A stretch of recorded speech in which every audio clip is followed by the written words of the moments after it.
Now, wrestling fans, guys, we just saw the go-home show to Stomping Grounds for SmackDown. SmackDown Live's go-home show to Stomping Grounds. And, you know, I don't know what's going on in WWE's head this week. I really don't. Usually they are crap. Usually they do not put on really good shows. This week, I don't have a lot to complain about. I don't have a lot to genuinely sit here, gripe, moan, groan, complain, take a nap, and all that stuff. I actually sat here and watched the entire show. Watched the entire show from start to finish. Now, was there things in it that kind of just made me sit here and cringe a little bit? Of course there was. Like the fact that they had Kofi Kingston go out there, and while he was trying to name his accolade and build himself up by saying he's familiar with steel, he's been in an elimination chamber, he devalued the steel cage at the same time. Go back and watch that promo. I'm sure it's on YouTube. And if you have it on DVR, listen to how Kofi Kingston said that promo to Dolph Ziggler. Listen to the response. Steel cage means nothing now. So there was that substance there. But, wrestling fans, overall SmackDown Live was good. It was a good show. We didn't have the usual run-ins when they were trying to build the heels up.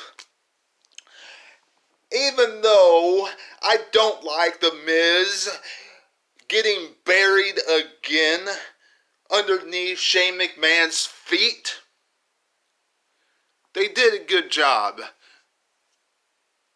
in that presentation of Drew McIntyre stomping someone into the dirt with 3 Claymore kicks, getting ready for Roman Reigns. Even though we all know what's going to happen this Sunday at Stomping Grounds. WWE's world, hey, Roman Reigns victorious over Drew McIntyre. Now, wrestling fans, tomorrow you're going to hear my full preview and predictions over Stomping Grounds. So tune into it so you can hear what I think is going to happen of the entire full card this coming Sunday. And of course you will get the review of that on Sunday as well. Now, let's dive into the SmackDown Live show that WWE put on for us tonight. First things first, Dolph Ziggler and Xavier Woods. They faced each other after the New Day and Dolph Ziggler had their opening promo, which really was just to set up the match that WWE already announced to us on their Facebook and their email, if they sent email out to you, and WWE.com, that Dolph Ziggler and Xavier Woods were going to be facing each other. Now, this match, no brainer. Dolph Ziggler is going to win. Xavier Woods is there to be kind of like a punching bag to Dolph Ziggler. One thing to pay attention to. There was a spot in this match where all of the New Day and KO and Sami Zayn came down.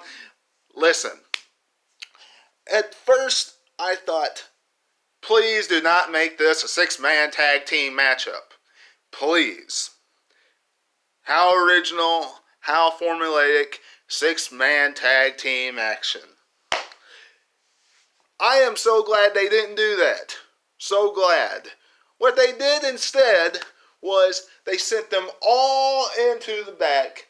That way, Dolph Ziggler could pick up a clean victory over Xavier Woods. That's all that was used for, wrestling fans. That's it. Needless to say, this Sunday, I'm telling you, we're still going to have Kofi Kingston with his hand held high as the WWE Champion. A moment with Bliss. Bayley as her special guest.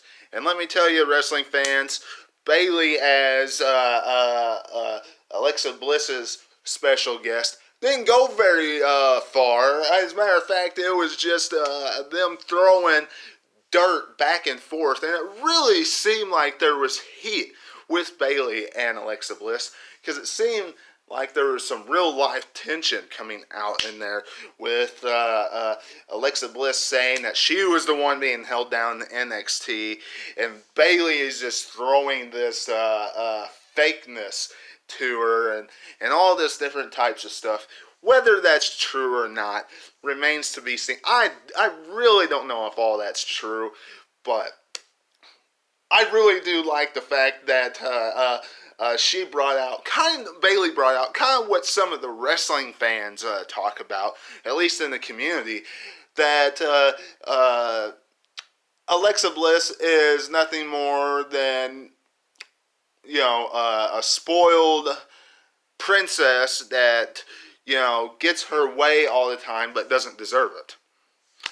So she brought that out, and I'm sure a lot of wrestling podcasters out there were enjoying each and every bit of it. And they're going to talk about that tonight. So that was one thing I really paid attention to and noticed. And one thing's for sure, I don't see Bayley losing that title on Sunday. But if she does, it's not out of the WWE realm. It's not. Honestly, if there's one blonde-headed female wrestler that WWE should drop that title, should give that title to on SmackDown Live, it's Mandy Rose. That's it. Mandy Rose should take the title from Bayley. That's my thought. That's who I think. It should not be Alexa Bliss. Would I gripe, moan, groan, and complain if Alexa did it?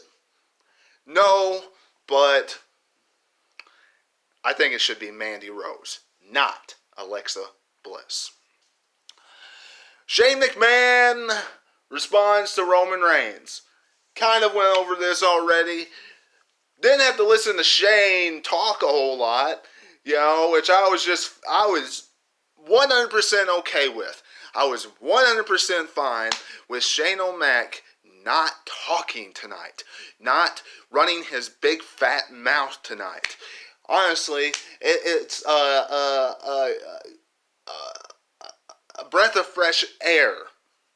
Shane not being extremely overexposed. Yes, he was on TV, but did he have that much of a role tonight? No, he did not. The role was laid on Drew McIntyre and what he was doing. Roman Reigns didn't come out and interfere. Nothing. I actually enjoyed that. I liked that they built Drew McIntyre up for Stomping Grounds. Some of you are going to say, look, it's just building up Drew McIntyre so Roman Reigns can cut the Scottish psychopath down. So what? So what? He's done it once already. He did it at WrestleMania. Whatever. And for those of you out there, because I know there's going to be somebody out there that's going to say, there's not one podcaster out there that won't say it. There's not one. Somebody just said it. The Miz and R-Truth took on Elias, and Drew McIntyre just went over the matchup. Why R-Truth, I do not know. I just do not know. The only thing that was interesting about R-Truth tonight is that he lost the 24/7 championship to Drake Maverick. If you watch 205 live and Drake Maverick's on it, he better have that 24/7 championship around his waist and be running around like a chicken with its head cut off with the 24/7 championship on the line. That's all I can say.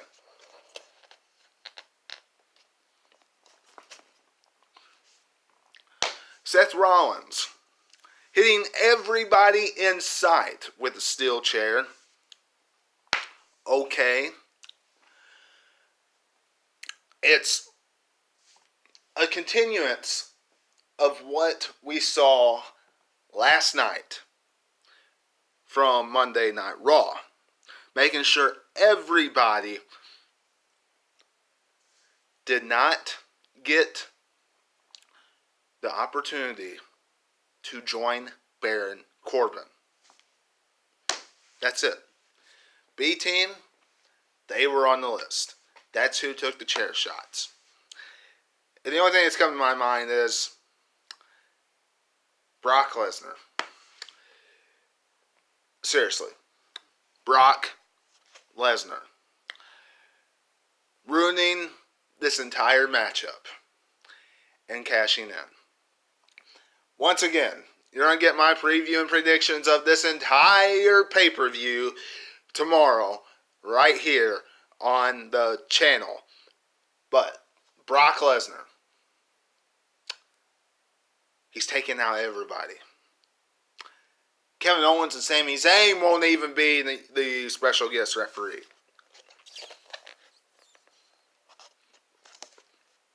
It's got to be him. It's just got to be. And then Seth Rollins and Kofi Kingston take on Kevin Owens and Sami Zayn. And if anybody thought that Kevin Owens and Sami Zayn were going to win this matchup, I really don't know what show you're watching. Because this is WWE, and it does not make sense for the two main champions to lose going into the pay-per-view unless it's a tag team matchup and you're facing the number one contenders for their respective titles. That's it. But this has been your SmackDown Live review. If you enjoyed it, give me a big thumbs up and give me a comment down below and subscribe to the channel today. And until I see you again for my preview and predictions for the Stomping Grounds pay-per-view, this is Webby, and I'll catch you on the other side. Talk to you later.